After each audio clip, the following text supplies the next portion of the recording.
If you have to reach to find moral high ground with which to shit on negative reviews, you might just be in the wrong. Having to justify the existence of negative reviews, and then the goalpost shifts, and then you have to talk about the double standards of negative versus positive reviews. God, I don't know about you, but I have deja vu.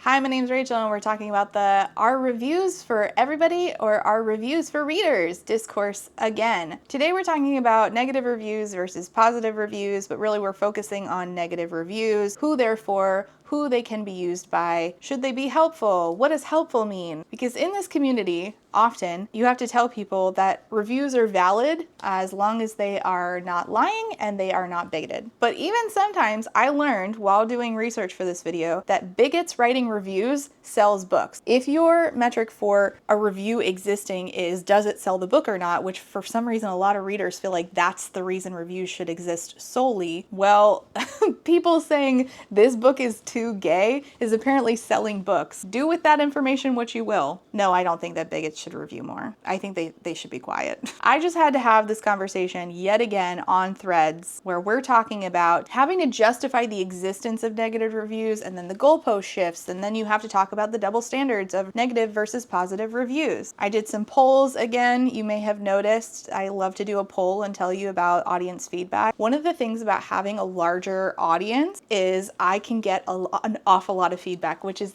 delicious for being able to do videos like this. I did do polls, so I will read them to you. And I asked, have you ever been sold a book by a negative review? Because again, some people think that that's the reason that reviews should exist. They should be selling books. Now, I will say that I can't survey the wider world. All I can survey is people who come across my content or regularly watch my content or who I popped up on Threads for. There are other sects of the community that will disagree with me. And in fact, the disagreements about this idea are why we're here today. So I asked, has a negative review ever caused you to decide to pick up a book that you otherwise might not have or didn't know about? And you're free to answer that question down below. But the discussion that we're having is a little broader than that. It's really about the existence of negative reviews, the necessity of negative reviews, some misconceptions about them, who they're for, who they're not for, and if they have to serve a purpose in order to be justified for existing. There's this idea that reviews have to be helpful either to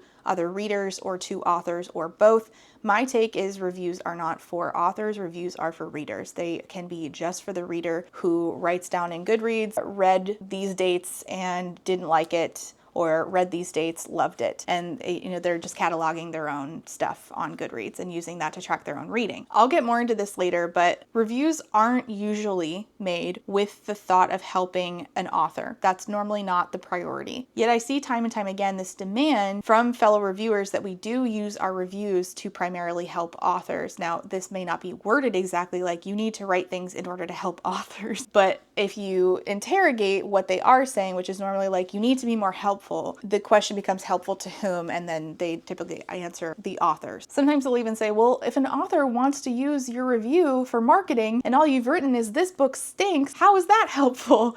Expecting reviewers to do marketing and they didn't even sign up for that. They're logging their stuff on Goodreads because most of the time they are not thinking about marketing when they are reviewing a book. I think that the first priority when it comes to reviewing should always be just say your honest thoughts, as long as those thoughts aren't bigoted. That's my opinion. I understand authors do not have it easy. It's very clear that publishing has made it so hard. Publishers themselves do not do enough unless you're a big name author. Similarly, YouTube is my job and I have to market myself. I'm a one-woman show here and marketing is hard. One thing that you can use to help you market yourself is today's sponsor, which is Squarespace. Squarespace can help you make a website that helps you stand out in the vast ocean that is the internet. Squarespace is an all-in-one website building platform that makes it so simple for you to have a professional looking website of your own, for you to curate your space, talk to your audience, bring in more viewers, bring in more readers, or even make sales. Whether you're an author marketing your books, or maybe you're an editor marketing your services, or you make crochet patterns and you want to sell them, or you're a content creator and you want a place that is a hub of where all your content can be found on the different social media platforms. Squarespace is a great place for you to set up a website, showcase your goods, showcase your skills, market yourself, or just talk to your audience in blog format. I'm I'm really happy with my website. It's readswithrachel.com. It has all the places you can find me, info about my book club. You can join my book club Discord there. I have frequently asked questions like, are you taking on beta reads? The answer is no, and I direct them to my assistant Caitlin. Squarespace made this so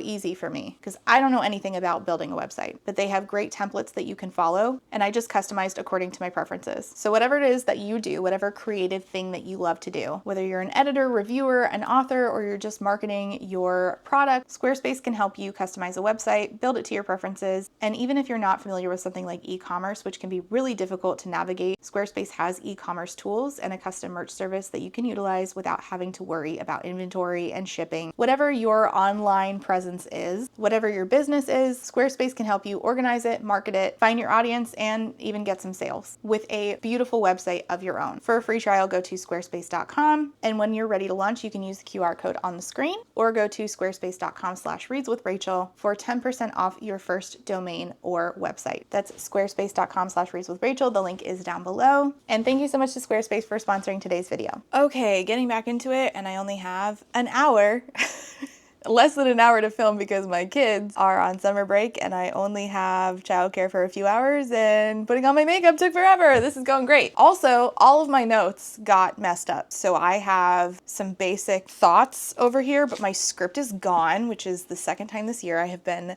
absolutely screwed by that happening. So I put off filming this, but I have a lot of thoughts on this because I have watched this discourse happen over and over again for years. And I was inspired to make this discussion into a video again. I have done this before. I'm doing it.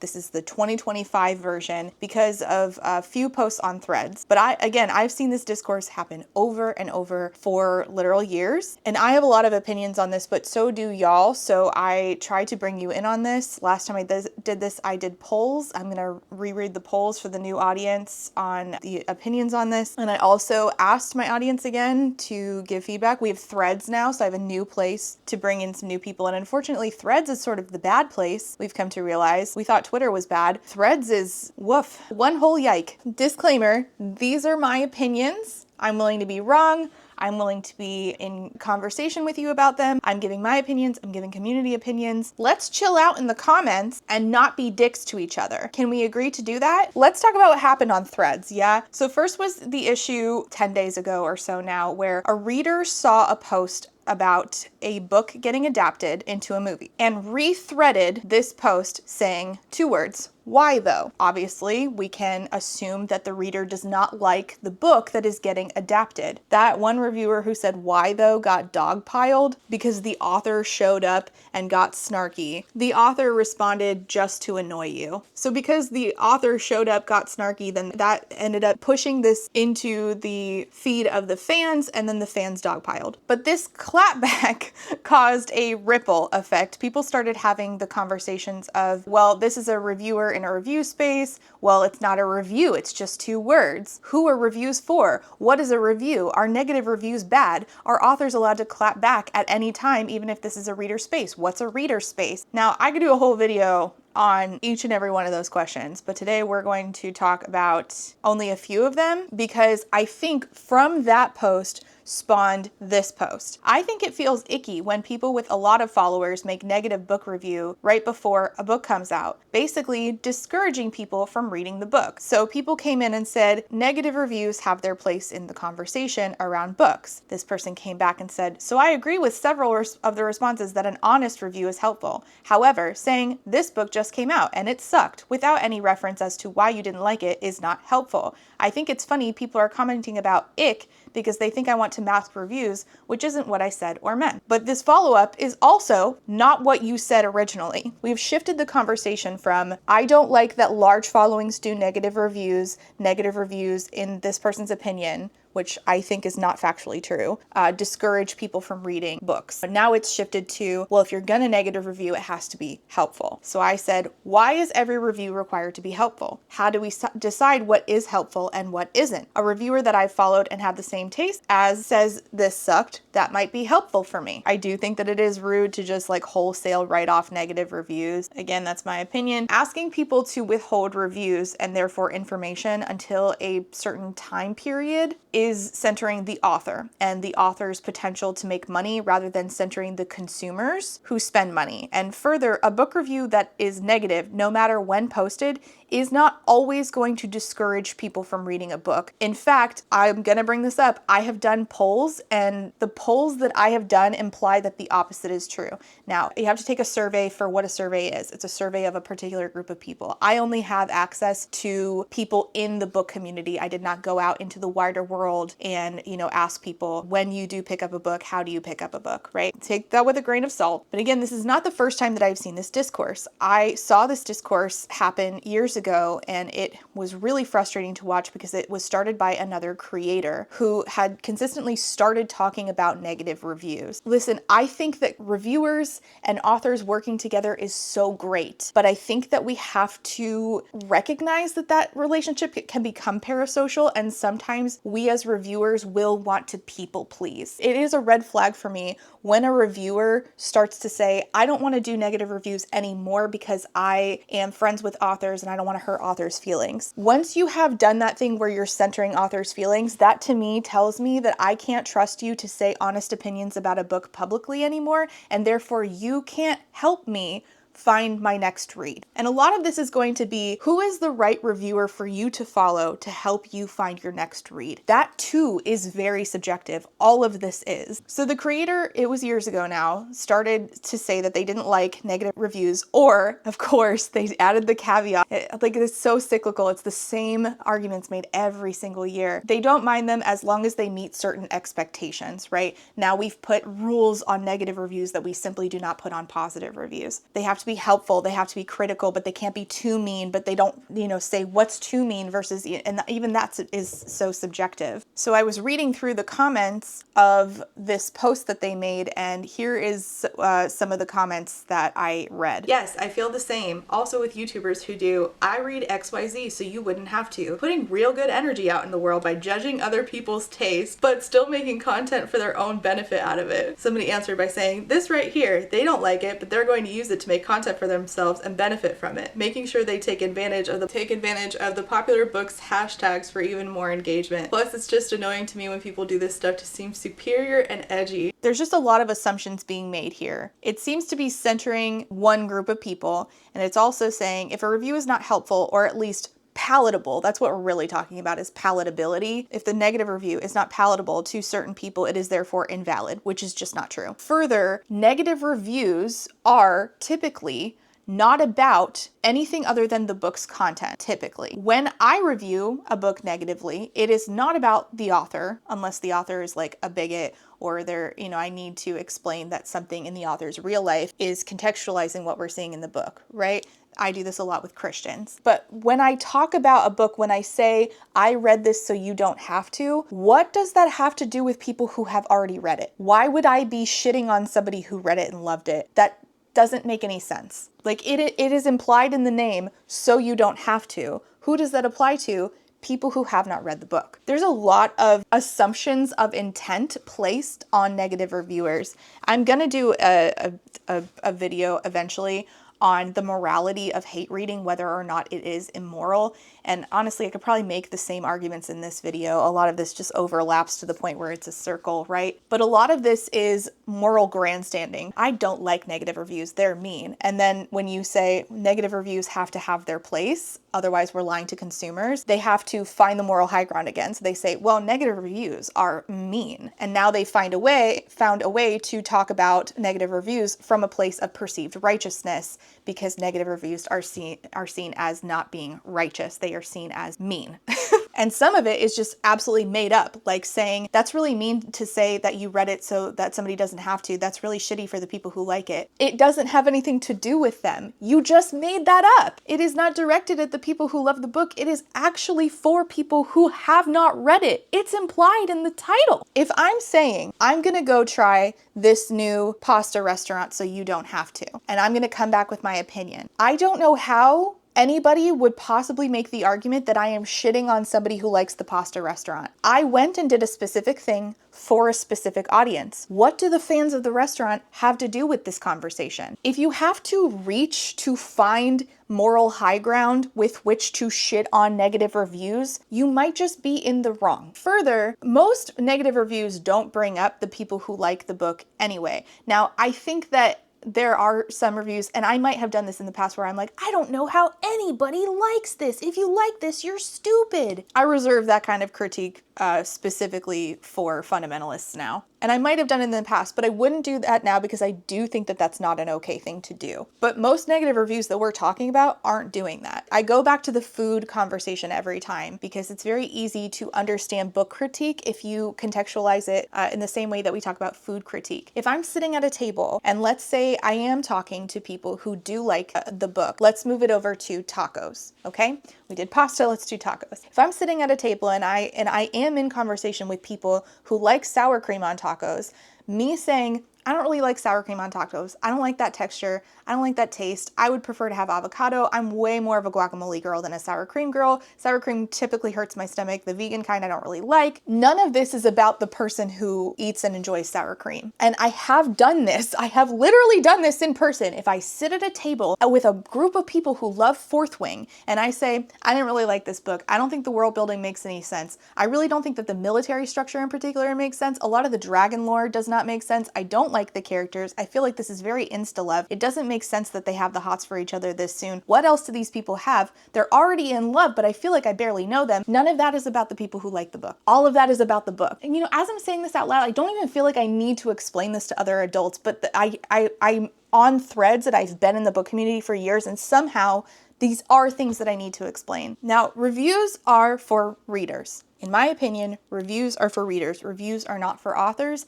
I can't help you with a review of a finished product. You already hit publish. There's nothing I can do. The time for constructive feedback, which that's another thing, is they have to be helpful or constructive. The time for constructive feedback is pre-publishing, which is what your editor, your beta readers, your alpha readers, your critique partners, that's what those people are for. That is what those people get paid for. My job here, what I'm doing right now, well, if I were reviewing a book, is for the readers. I'm telling them what my experience is.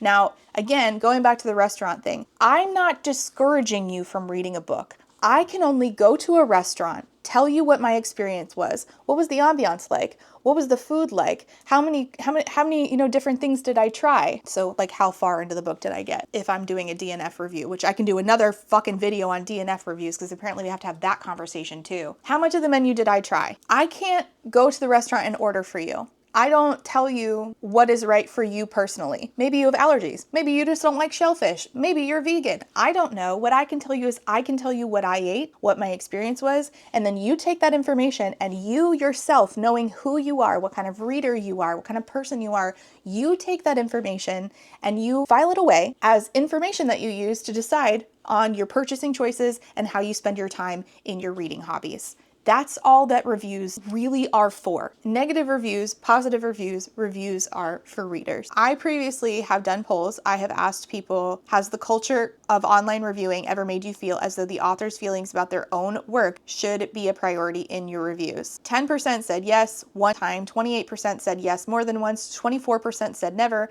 and 38% said no, but I could see myself doing that. And then on Instagram, it was 13% said yes, 37% said yes more than once, 23% said no, and 27% said no, but I could see myself doing that. And it should not be that high. I had done that post on Instagram and YouTube, and I want to bring up a comment that I got. No, never, but I will say that there's a difference between not feeling like I have to be nice to an author and being a dickhead in reviews. If anything, I think online review culture has incentivized some reviewers to be more negative, more inflammatory. We all know that ranty reviews get more clicks, and if you're wanting traction, I didn't like this book because XYZ was shallow, gets a lot less attention than a flashy teardown about the worst characters in history or whatever. There's an extremely popular author who wrote 2 lines that live rent-free in my head under a banner that says, "The stupidest fucking thing I've ever read, but that particular vehemence is for my friends and the group chat, not a public review." Not least of all because because I think that at a certain point, being nice to the author is actually being nice to other readers. Reviews aren't for authors, and if you get your feelings hurt by them as an author, well, why were you reading them? They are for other readers, and I think that oftentimes the ranty, sensationalized reviews end up being as insulting to readers who like the book as the author, if not more so. And I do think it sucks as a reader to feel like you're being pilloried over a book you happen to like for traction online. In the most nice way possible, I do disagree with the assumption made by this comment and other comments that I have seen, especially on posts by reviewers who are like, no more negative reviews. A negative review is not an attack on readers who like the book, and being nice to a book is not being nice to a person. It is still a book. Being mean to a book is not being mean to a person. A book is a book. And again, we are assuming intent that the people who do negative reviews only do so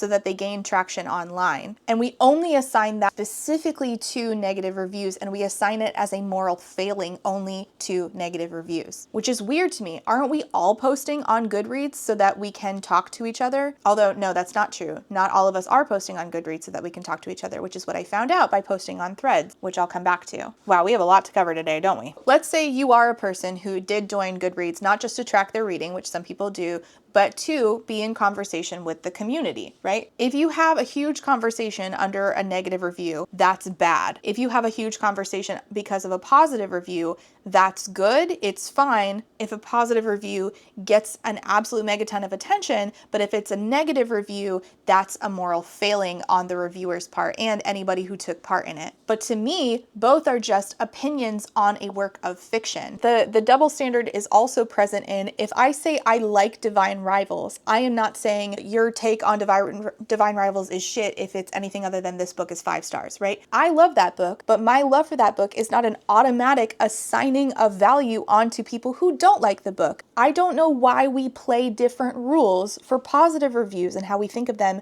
than we do for negative reviews. It's ridiculous to assign any sort of like moral intent as if negative reviews are a bad thing, but positive reviews are somehow a good thing. We're just talking about opinions on a book. Now, it is true that negative reviews do get more attraction. I can witness this by the way that my own YouTube channel works. I am often told, do you like anything you read? And yet YouTube knows when I'm reviewing something positively and doesn't push it out. So even if I've done recent back-to-back-to-back videos talking about books I love or talking about book banning, which often, coincides with talking about books that I love, that's not getting any traction. And yet I'm still getting comments on my very pushed videos, these like 50 to 100,000 view videos saying, do you even like anything you read? I don't make your algorithm. I post what I post a variety, and some things gain traction and some things don't. And I have no control over that. I do positive reviews, I do negative reviews, I do something in the middle. I do all of this as a job.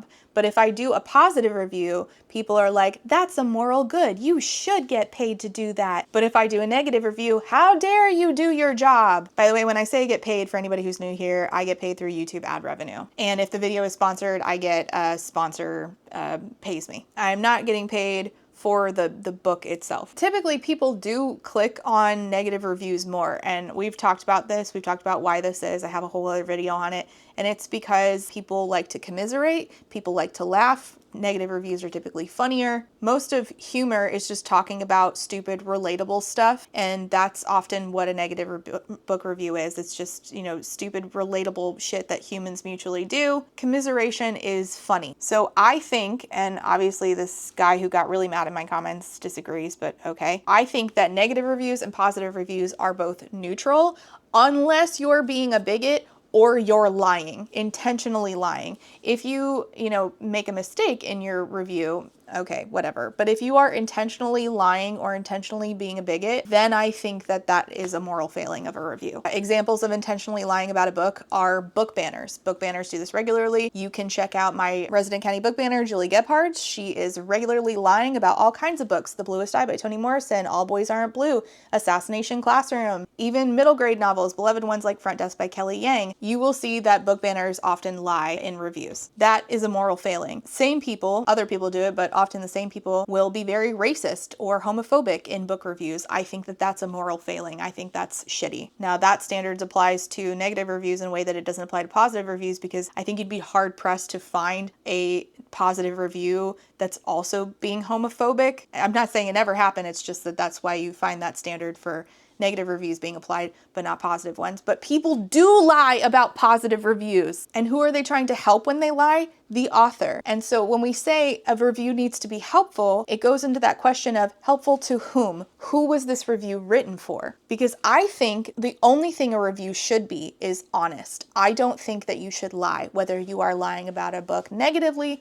or positively. Between 5 to 1 stars, I think that you should be honest, but not bigoted. I think that is the only thing that we should be asking for people who review books is be honest. If your honest opinion is, I love this, 5 stars, no notes, okay. I think that is a fine review. Does it help me? No, it doesn't have to. Not everything's about helping me. If you say 1 star, this book sucked, I think that's a valid review.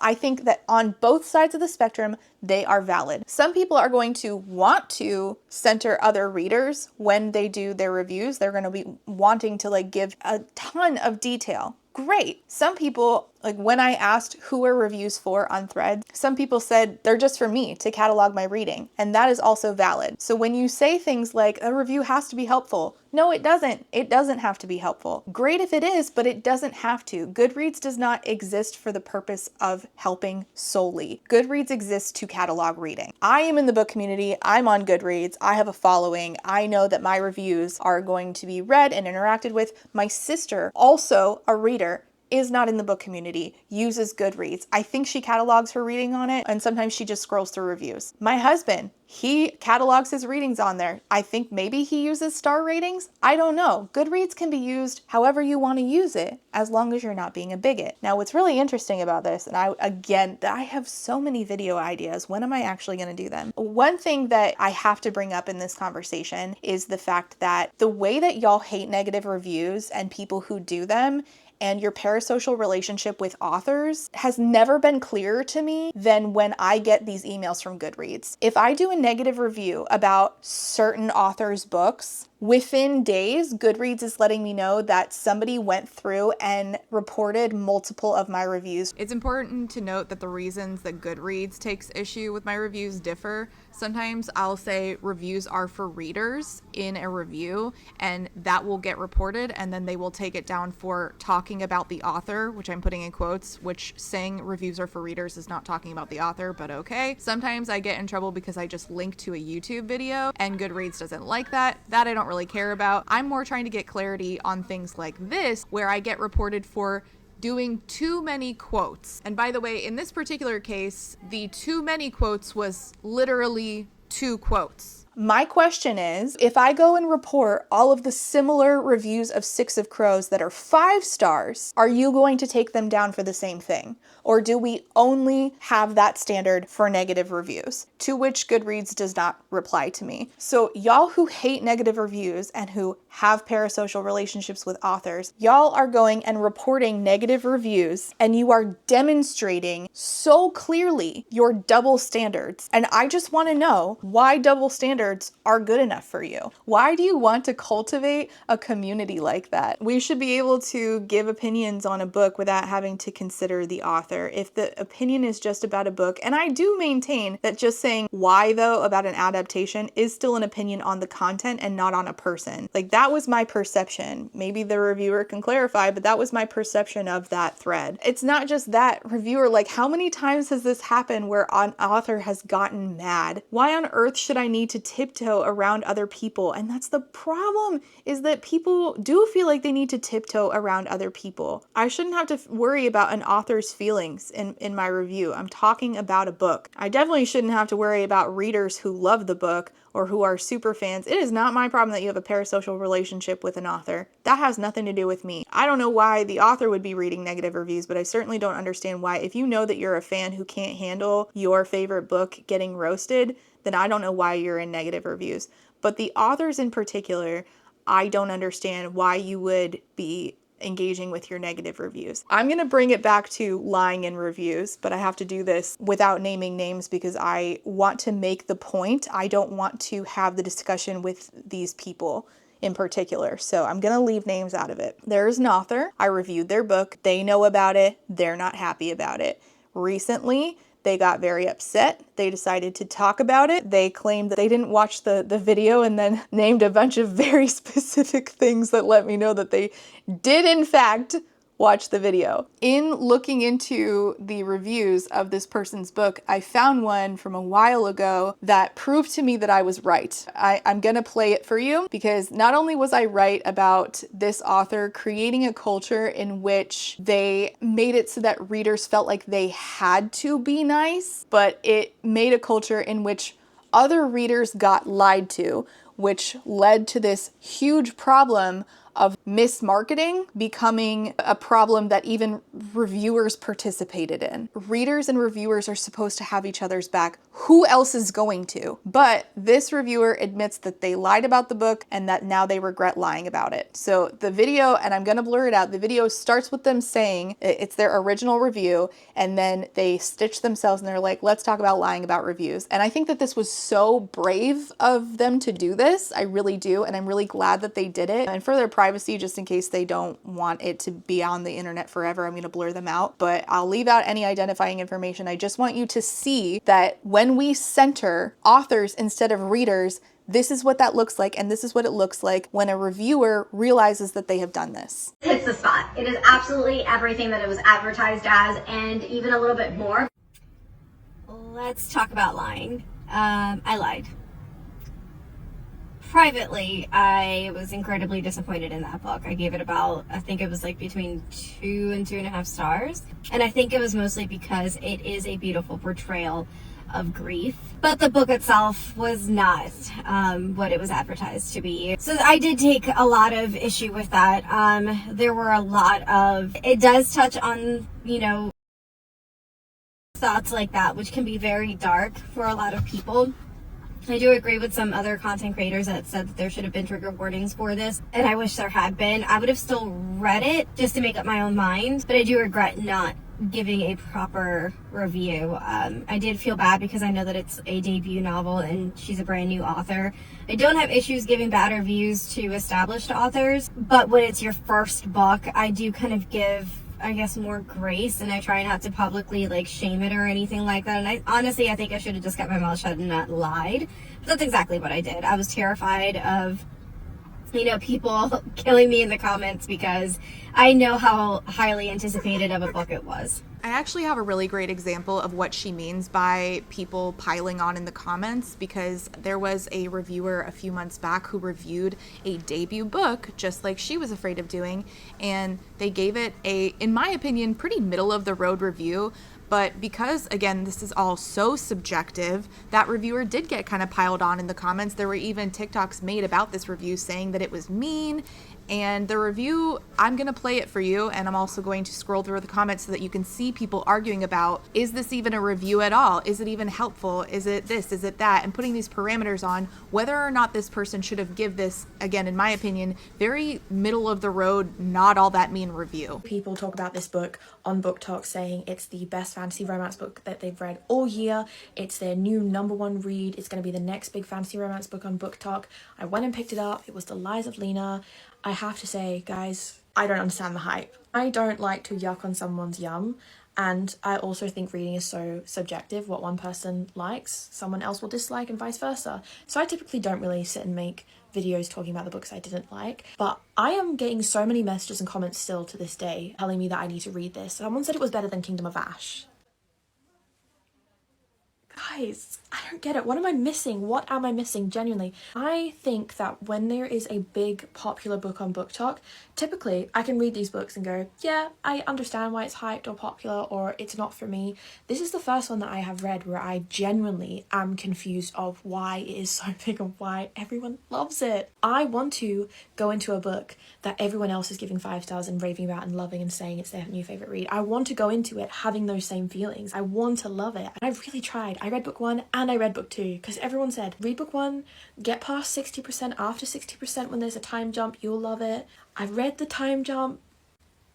It was a little bit better. Everyone said book 2 was better. More characters, it's a better pace. It is a better pace. Book 1's like 400 pages though and book 2 is 750. That's okay. Are these books good? No. Are they bad? Also, no. I don't know. Two things can be true at once. Like, I think this book serves a purpose for me. I hate when people talk about like Wattpad writing, but this is what I imagine is Wattpad writing. I could understand this being a guilty pleasure, a little bit trashy, it's quite casual. We're in a fantasy world, but they're using modern day language and phrases like pizza. There's so many things that I didn't like about this book, but I'm not going to list them off because for starters they're spoilers, and secondly, who even really cares, you know? I just did not vibe with the way this book was written. I thought the plot was nothing that I haven't not already read before, but I don't care about that. Like, I read so many of the same fantasy books with the same tropes, but this just felt like every single fantasy book I have ever read be combined into one. Like, there was so much happening, so much. I feel like we were just trying to do way too much, and it just made the story and the characters and everything for me feel just very two-dimensional. Yeah. Was it entertaining? Yes, I will give it that. It was entertaining.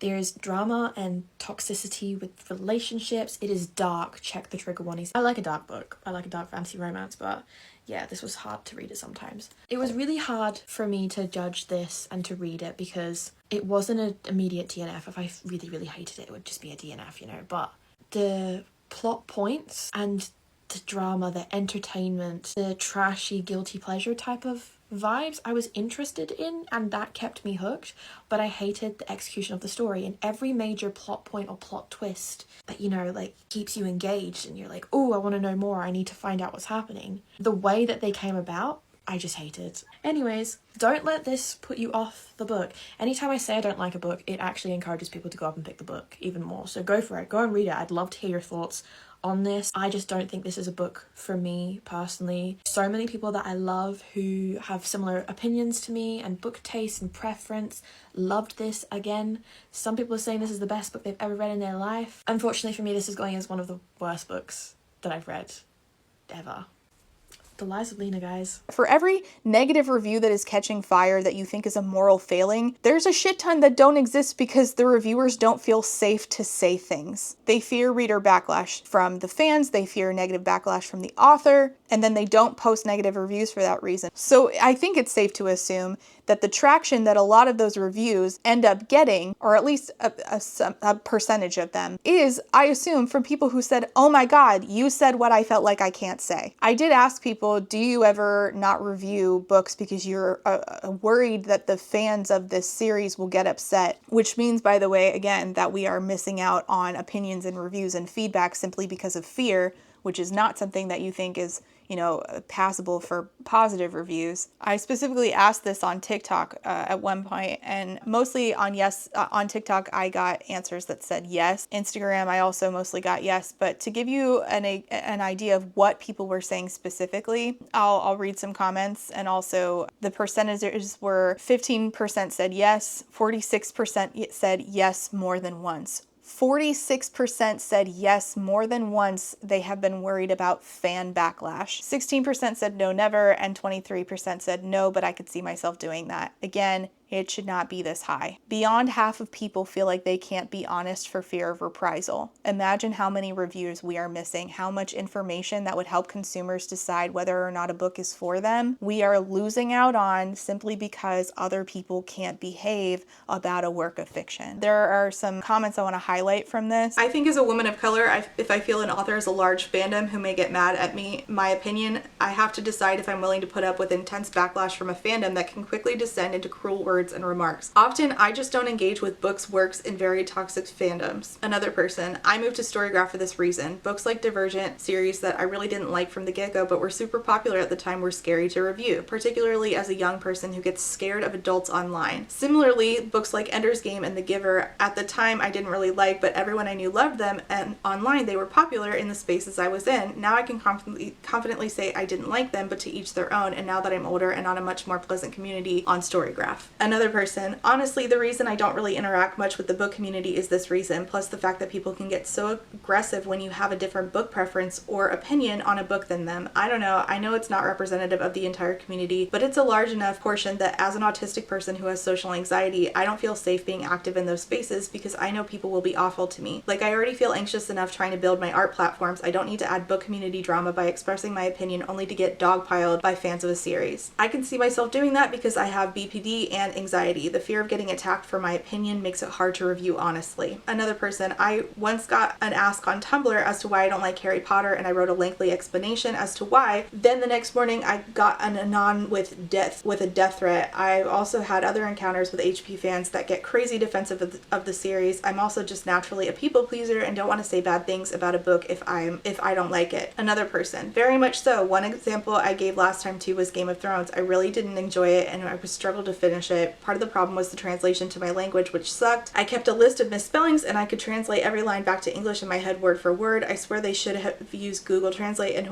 instead of whoever that translator was. I knew people were very passionate about it though, so on Storycraft I was honest. On Goodreads I gave it a ridiculously high rating and got no comments. In the next week, 3 people unfriended me across all social media and one person left me a 1-hour voice message about how stupid I am before blocking me, all because I dared to not rate Game of Thrones 5 stars with a full essay of praise. The SJM fans will come for you, dude. You can't say anything against the series without fear of swift retribution. I've stopped leaving written reviews altogether and just issue a star rating at this point because it's not worth the headache of having to defend my opinion. There are a few dude bro fantasy and sci-fi books I refuse to leave Goodreads reviews because I don't want to be attacked in the comments. I feel like Book Talk famous books have a lot of childish fans and unprofessional writers. Like Coho fans take it personally when someone doesn't like her shitty ass books. It's weird. I don't post and I rarely comment for this reason. Critical reviews are expected to justify themselves, unlike positive ones too, and it's unfair. And then if you're critical and provide full quotes and explain why the thing wasn't good to you, you're being too serious and mean. Can't win. Okay, so hello from the trash can where editing Rachel resides. I'm gonna do this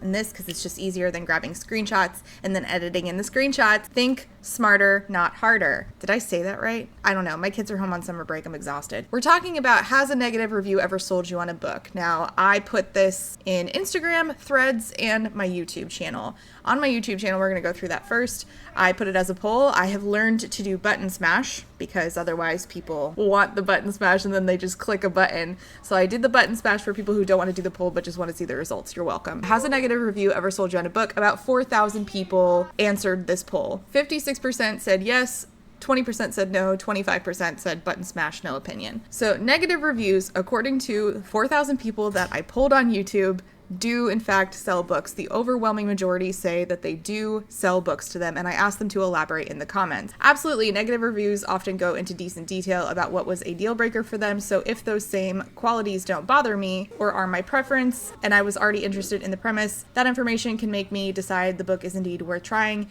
if what they're describing are the novel's worst qualities. A lot of people doing the whole whenever a homophobe or a misogynist reviews a book. Unfortunately, it would seem that misogynists on the internet and homophobes on the internet do serve a purpose. What a horrible, horrible sentence. I'm just kidding. I hope they all be quiet. But they are selling books. Is that a good thing or a bad thing? I am not saying. I obviously think that they should all be quiet. However, they are selling books. So if the premise, which I have been told by people, that selling of the books is the moral thing, then here we are. Here's who's selling books. Unfortunately, it's fucking homophobes. A lot of people are saying that I sold Fourth Wing to them by saying it's terrible, and people are like, it can't be that bad.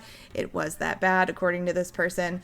And this one is funny because it says, you once said the Gilded Wolves had too much math, and I was like, yes, a book with math things. I did say that. The Gilded Wolves does have, I am not a math person. As soon as numbers are involved, I'm nauseous. I'm out of here. And that offhand comment sold that book. That's funny. With Cindy gave a spoiler-free negative review on a book, and her description of it made me super interested, so immediately it went on my TBR list. I gave The Moonhatched 2 stars, and this, me talking about how it's lore heavy, but to me it was like lore heavy derogatory. That sold the book. Oh my gosh, what a throwback. I read The Ones We Burn even after you reviewed it negatively because there were aspects that sounded right up my alley. Although I didn't love it and I definitely had a lot of similar issues as you, I still gave it 3.5 stars. I personally gave that a 2, just in case you were wondering. Plus, sometimes reading books I have a feeling aren't going to be good can be a great exercise for me as a writer to know how not to write. It's part of why I still have a certain fantasy book from a certain author who threw a Reddit tantrum on my Kindle. Perfect case study in how not to write fantasy.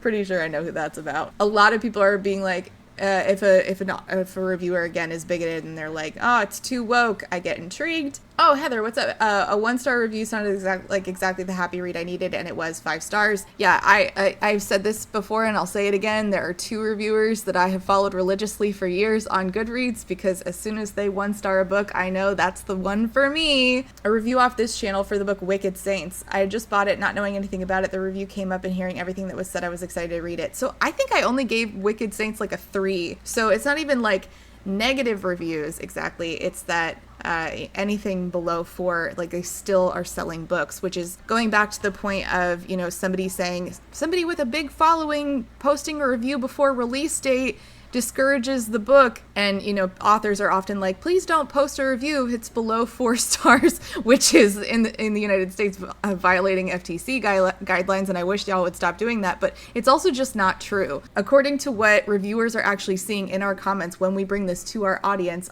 being readers, we are not seeing that that is true. What we're seeing is that even our 3-star, 2-star, 1-star reviews are still selling your book. So if that's what's important to, you know, these people who keep popping up on threads saying it discourages the book, if you think that the moral good is selling books, then negative reviews are selling books, so you no longer have to complain about that. Everyone who complained about the romance in the Jessed Air being too slow convinced me to pick it up, and to this day it's the only romantasy book I've ever given 5 stars. I mean, this post has just so much comments. It says negative reviews can go either way for me. I'll avoid the book if a review says the book contains animal abuse or even horrible writing. However, I once bought a book because a reviewer said woke feminist propaganda. Damn it, the bigots are selling so many books. Somebody said all of this, and sometimes you want to enjoy terrible books. That's true, and I don't think that that's a moral failing, which we'll talk about that in another video. Somebody says, if you rant on an Allie Hazelwood book, I know I'll love it. Hey, the last one was a 4, all right? So I don't just rant about her. Sometimes I don't hate her books. Funny enough, somebody else brought up Allie Hazelwood. I saw a review for Love on the Brain by Allie Hazelwood that said something about galaxy leggings, and I was sold. See, that's a prime example. This is exactly what I'm talking about. How do we determine what is helpful and what is not? Because this person just said that a negative review that mentioned galaxy leggings is what sold them on a book. So how can we possibly determine, like, subjectively, what is going to be helpful for every other singular person? You never know what's going to be helpful to sell a book. And again, if selling the book is the way you determine whether it's moral or not to review negatively, then the galaxy leggings person did the moral good according to you. Man, all of this is so interesting. Like, from a like data perspective, like, I love collecting surveys. This is so fascinating. As much as I love like hearing the ones about mine, I want more galaxy leggings ones. Where are the weird ones? But this one says, A Fate Inked in Blood is now on my to be read after I ripped it apart. I did. I hated that book. I'm interested in the magic system. Even if it wasn't the most well executed book, you ended up intriguing me anyway. See, this just proves that I don't want to hear another fucking thing. I don't want to hear another fucking thing about somebody being like, you ripped apart a book for 2 hours. That's so discouraging. I sold it. So you think I did a moral good then? You think that my 2-hour review is a good thing. That's your standard. You wrote the standard. I'm just abiding by it. Some people are talking about how a review that says this has flowery prose is enough to sell them on a book because that is an acquired taste. I like flowery prose when it's like Laini Taylor, so that might sell me on a book. Like if a review says 1 star, this person writes like Laini Taylor, sold. Sometimes you need to see someone hate a book so much you end up being curious and reading it because of that, if the reason is not something really, really bad. And sometimes things in a book that make someone hate it are the same things I like. That's really all it comes down to. It was your Butcher and Blackbird review, and only so I could compare it to Lights Out, which you also reviewed. I did hate it though, but I walked in with my eyes open. See, and isn't that also like a net good? Like if I'm thinking from these people's perspective, isn't it good that another reader went in knowing what they were going to get into? But then again, we have to go back to that conversation of, is hate reading moral, which is its own video. Someone said Bury Our Bones in the Midnight Soil couldn't decide if it wanted to be literary fiction or speculative fiction, and the narrative tone was weird, but that made me even more excited to read it. And if that's all the review said, then some people would say that's not helpful. But to this person, it is. Sometimes the 1 star / bad review is the best ad I've ever seen. All right, let's click on over to Threads. Has a negative review ever sold you on a book? Feel free to specify in comments. In this, the number was even higher. I only got 569 votes as opposed to the 4,000 over on YouTube, so keep that in mind when you're looking at this number. But 71% of 569 people on Threads said yes, a negative review has sold them a book. 23% says button smash, and only 6% of 569 people said no, negative reviews do not sell them on books. So again, the overwhelming majority of people have been sold a book through a negative review. For instance, 1 star, nothing happened in this book. It's all about people talking. Okay, sold. This book is too angsty. Usually gets me. I love angst. If the book is, the complaint is that the book isn't spicy enough. Absolutely. Even if I form a similar negative opinion at the end of reading, my curiosity overtakes me. A 1-star review for Babel said it's a modern day political statement against the West and for promoting an anti-colonial agenda. Sold. Oh, I hate that bigots are helpful. I hate it. I read Priory of the Orange Tree because someone said it wasn't as good as ACOTAR. Those are very different. If what they hated was a thing I like, or when I've read a few reviews and everyone's issues were pretty minor and things that only would be minor or unimportant to me, I enjoy seeing the moments others had an issue with as I read, actually, instead of wondering why no one mentioned something. Oh, this is such a good point. Oh, and I love books that are too woke. Someone said Babel made her feel bad for being white, and other reviews said it was too political. I immediately bought the book. The bigots continue to sell the books. I hate this. 1 star, the main character is whiny and annoying. Sold. See, this is another great example of if you read a book and you love it, you gave it 5 stars, and you go into the reviews and you see the 1-star review says that and you're annoyed by it, and instead of just being like, this is a me thing, like I don't have to make that other people's problems and I don't have to moralize this issue, instead people are like, oh, all they said was the main character is whiny and annoying, I need to find a righteous reason why that's bad. That's not helpful. Yes, it is. Somebody else can be helped by that. So if that's your standard, this proves you wrong. 1-star review of Project Hail Mary saying it had too much science. That wasn't my review because I gave that 3 for too much science.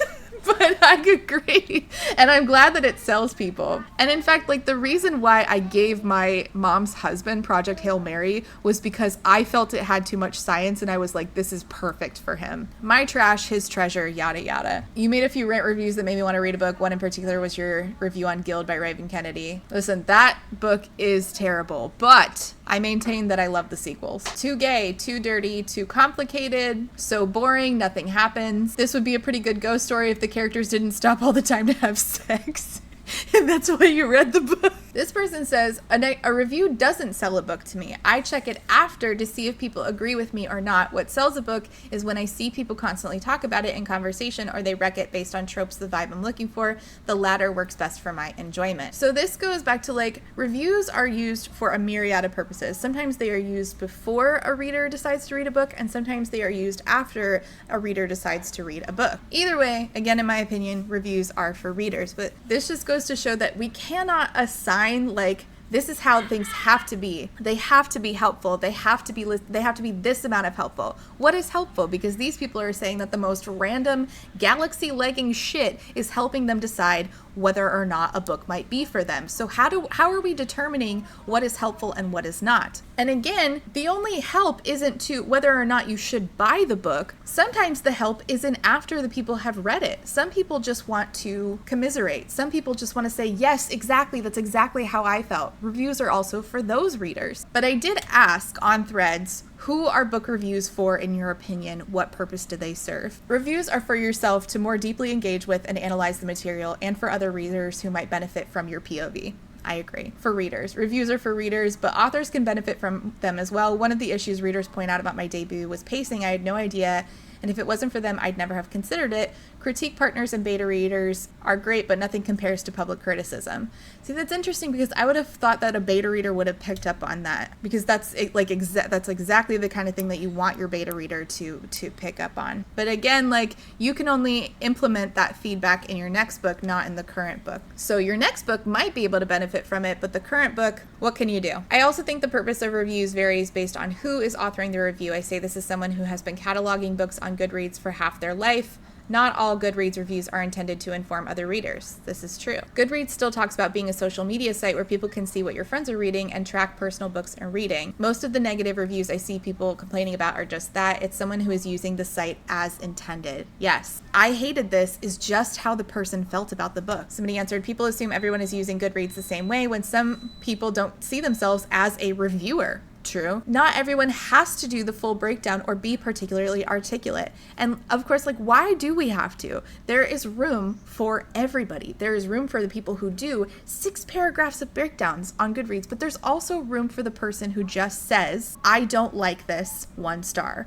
Just like you always leave room for the people who do a 5-paragraph essay about a book they love, and also leave room for the people who say, I loved this 5 stars. If you leave room for people to do both on 5-star reviews, then you should leave room for people to do the exact same thing on 1-star reviews. First and foremost, my reviews are for me and my own experience with the book. The fact other readers can use that to help inform their consumerism is next. So that's a good point, is this is up to each individual person. Sometimes I read things just for me and I don't really talk about them. My job is reviewing, so a lot of the time when I'm posting, I am thinking first and foremost about reviewers. Authors, if I'm thinking about them at all, I'm thinking about absolute last. Reviews are for readers so they can know if a book is actually for them or not based on the content of the good and critical reviews. I always check 4-star and 2-star for more thought out opinions on viral or controversial books. For example, the 1 stars on Manhunt, the Gretchen Faulkner book, are transphobes misgendering the author and say they didn't read it, or people 5-starring just for vibes, or rating wars between haters and stans, but that's rare. My reviews are for my 20 loyal followers that watch to the end every time.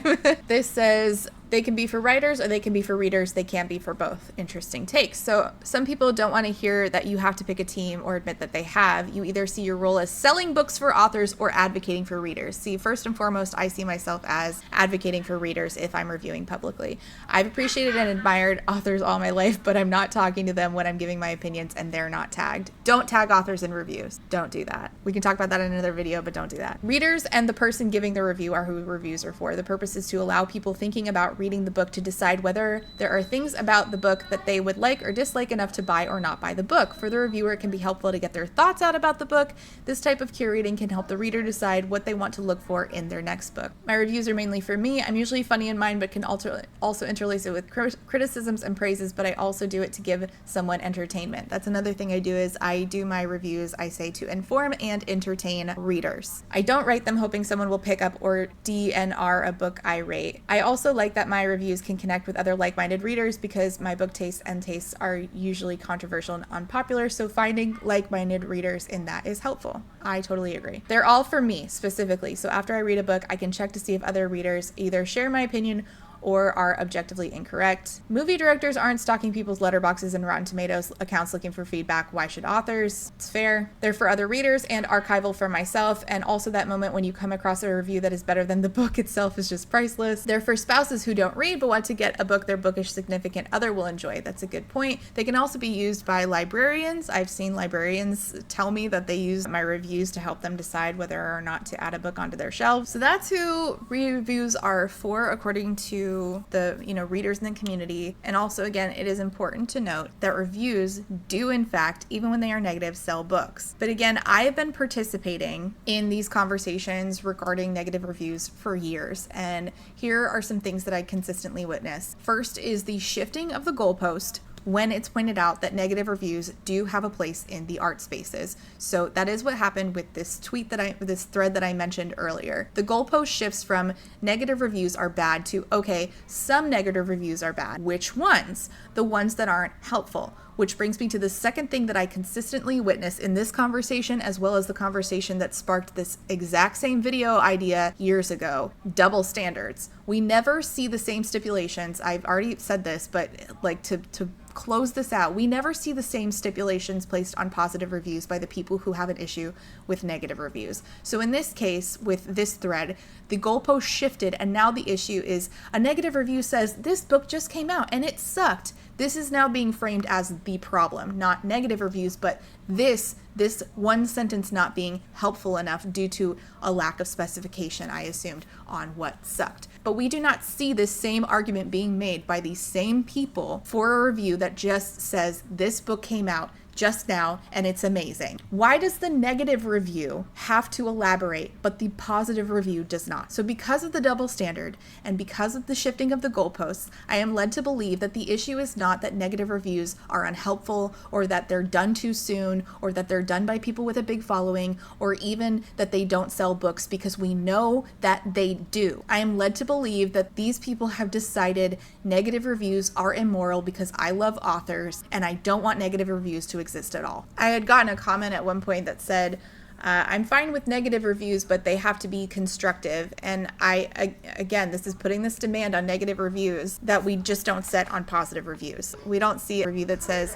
this book makes me feel like I'm elbows deep in my mom's famous spaghetti, 5 stars. We don't tone police those reviews. Nobody tells those people that they are not being constructive enough. I don't think the reviews have to be constructive. I think that they just have to be honest. And I also don't think that reviews have to sell books. We are not obligated to constantly market for authors. I think it is more important to value the time and the money of people who are looking for a book that may work or not work for them, one that they might not be able to get from the library. And even if they can, like, your time is also valuable. My priority, and I don't understand why this isn't the rest of the community, but my priority is to the people who are going to spend their time and their money on a book. We are not obligated to constantly sell things for other people. It is okay to commiserate. It is okay to use reviews to decide whether you want to read a book, or to validate you after the fact. This is a trend that I would really love to see die in 2025, but unfortunately it just looks like it continues to go on. I was gonna hop back in front of the camera again. My notes are all gone and this video is a mess, but I was gonna hop back in front of the camera and finish this, but I can't be bothered because, again, my kids are on summer break and Carlos is once again out of town. When are you coming back, you dick? I love you. And I'm struggling to do my job. My job that, is selling books, even when I make an hour-and-a-half long video that is negative. I just really resent that, like, when people are like, oh, you dedicate so much time. I guess that I have done the moral thing because I sell the books even when I don't like them. And it's not even my intention to sell or not sell. My intention is just to be honest. And then readers are going to use that information to decide whether or not it's worth their time or money. And if I do want to be helpful, and if I do help you, good. But also, I am also here to entertain and commiserate. So if I made you laugh, or if you read the book too and you hated it and you feel validated, that also is me doing my job. And I refuse to believe that that is somehow immoral. I think that it is morally neutral. Again, we can talk about the morality of hate rating in a different video, hopefully one that I don't lose all of my goddamn notes for. All right, I'm gonna go parent these kids in the summer. Thank you so much for watching. Leave your comments and questions down below. And please, for the love of God, can we stop having this conversation about whether or not negative reviews are mean and bullying and morally bad and unrighteous? And can you just step down from your high horse of, well, I never negatively review books because I don't want to be mean to authors. You are not better than everybody. And I'm not better than everybody just because I do negatively review things. None of us are better than each other unless it's bigots versus not bigots. This is just book reviews. We are just doing book reviews, and we're all trying to do our best for the intended audience that we subjectively choose ourselves. This conversation makes me so annoyed. I can't stand it. Can we have a different one? I mean, there's so much cyclical discourse. Can we just have something new, something fresh? My kingdom for fresh discourse. For real now, I'm gonna go. Thank you so much for watching, and comments and questions and opinions, and don't you dare fight in the comments. I am a mom in the middle of summer. I'll just block. I don't have the patience anymore. Okay? All right. Thanks so much for watching. See you next time. Bye. Oh no, not an opinion from the world's cutest cat. Oh, the other one's so easy to pick up, and then there's this woman. Hello. You're so cute. Oh, I love you so much. Oh, my Artemis. She's a happy cat. She's a happy cat. Oh, we love you so much. And before I go, I have to say thank you for being a friend. Therapyville's patrons, and those are Alexander, Andy, Ashley 8, Astra, Beck, Call Me Kodiak, Choco's Homesick for Taiwan, DJ Rocktopus, Ellie, Emerald Dodge, Eric, Jade L, John E, Jory, Julie D, K, Kai Brecker has not read Six of Crows, Kaleno K, Kelly K, Quinn, Lady Kittybug, Lady Chips, Lemon Jelly, Lex, Other Lex, Lily, Lisa L, Mataraptor, Max B, Megwin Rose, Melissa, Minby, Mixer Boneless, Not So Secretly a Skeleton, Peggy Luhu, Piloting SRN, Rain, Reese, SJ, Samar, Scarlet, Spoopy, Steph B, Super SMA Girl Lily, 3 Raccoons in a Trench Coat, Tori, Urchin Audrey, White Raven 13, and Zorvictia. Thank you all so much for being here and for being a friend. And a huge thank you to my potato starch Marxists, Adrian, Aaron, Alejandra, Ali Oxenfree, Althea, Amanda D, Angelica, Artie the Ninth, Ava, Barry B, Beck Lowe, Binging for Soup, Blue Moon Syrup, Bookish by Jenna, Bookish Rabbit, Bree, Bridget 108, Kate, Caitlin, Carlin, Carly, Casper, Kate W, Kat Cole, Colleen, Corwin, Cosmic Frog, Courtney, Darius, Danielle, Danita, Darren, Desiree Michelle, Dilf Enthusiast, Dorothea Supports Public Education, Draco-chan, Drive-By Thinker, Ebby, Emily A, Emma, Aaron with 2 E's, Erica May, Aaron Starlight, Gadarn, Hannah C, Helen P, Harising, JM Tennant, Jackalope Max, Jay is on Olympus, Jelly V, Jen Michelle, Genderqueer, Jenny G, Jessie Ives, Jessa Sue, Jill, Jojo Bookish, Juicy Wizard, who I just met in person at Booknet Fest, and I was so excited. Caitlin M, Catherine, Katie, Katrina, Kayla, Kaylee, Kayala, Kendra, KMTV, Kayana, Laughing Cat Dog, Laura is Angry, Lauren G, Lazarus Ray, Lindsay M, LP, Lou Siri, Lustful Octopus, Martin, Macy Jane, Maddie, Madison, Man-Eating Plant, Megan, Malara, May, Mima Who, Morgan P, Myth Lesbian, Nicole G, Oxford, supporter, same, Paige P, Penelope, Penny Chilling, Foxglove, Pick a God and Pray, Plague Carrier, Pandemonium, Queen Cereal, Rachel B, Rebecca R, Ren, Flynn, Rhea, Ronnie, Rosie Thorns, Sikoria, Sadie, Saintbringer, Sakia Lume, Sarah H, Sarah the Bear, Shamed, Shannon, Sheen Onion, Sean, Sophie, Talia, That One Cute Chick, This Is Not a Trap, Tiana, Too Thick to Work to Get Today, Triple M, Tito Phoenix, Unicorn Jenny. Thank you all so much for being here and for being a friend.